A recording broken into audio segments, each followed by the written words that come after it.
দিল্লীৰ যন্তৰ মন্তৰত টাই আহোম ছাত্ৰ সন্থাৰ উত্তাল প্ৰতিবাদ জনজাতিকৰণৰ দাবীত প্ৰতিবাদী কাৰ্যসূচী নিৰ্বাচনৰ পূৰ্বে জনজাতিকৰণ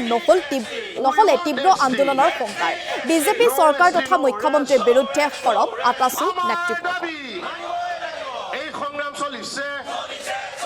কেন্দ্ৰীয় চৰকাৰক এটা কথা স্পষ্টভাৱে জনাই দিব বিচাৰিছোঁ যে আপোনালোকে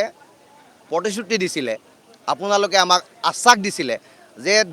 দিল্লীত যদি আপোনালোকে আমাক বহাব পাৰে তেতিয়াহ'লে ছমাহৰ ভিতৰত আপোনালোকক জনজাতিকৰণৰ মৰ্যাদা প্ৰদান কৰিম সেই বিশ্বাস সেই আশ্বাসত আমি ভুল গ'লোঁ আৰু আপোনাক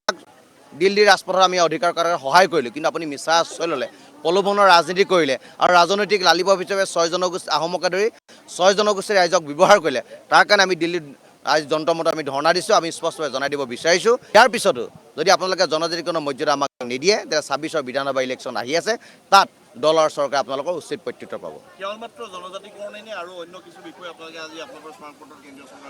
অকল জনজাতিকৰণৰ বিষয়টোৰ ওপৰতে জনাইছোঁ কিন্তু জনজাতিকৰণৰ বিষয়টো এটা সৰ্বাত্মক বিষয় আৰু এই বিষয়টো যদি নিষ্পত্তি হ'ব তেতিয়া অসম আৰু অসমীয়া সুৰক্ষিত হ'ব অসম বিধানসভাখন খিলঞ্জীয়া থলগিৰি ৰাইজৰ কাৰণে সুৰক্ষিত হ'ব অসমৰ ভূমি অসমৰ সম্পদ অসমৰ পানী অসমৰ মাটি সকলো কাৰণে সকলো খিলঞ্জীয়া থলগিৰি ৰাইজৰ কাৰণে সুৰক্ষিত হৈ থাকিব বহিৰাগত আগ্ৰাসন নচলিব বিদেশীৰ আগ্ৰাসন কেতিয়াও অসমত মানি লোৱা নহ'ব এই বিষয়বিলাকৰ ওপৰত নিৰ্ভৰ কৰি অসমৰ 6 জনগোষ্ঠীৰ ৰাইজক যদি জনজাতিকৰণৰ মৰ্যাদা দিয়ে তেতিয়াহ'লে অনাগত সময়ত অসম বিধানসভাখনো সুৰক্ষিত হ'ব আৰু অসম আৰু অসমীয়া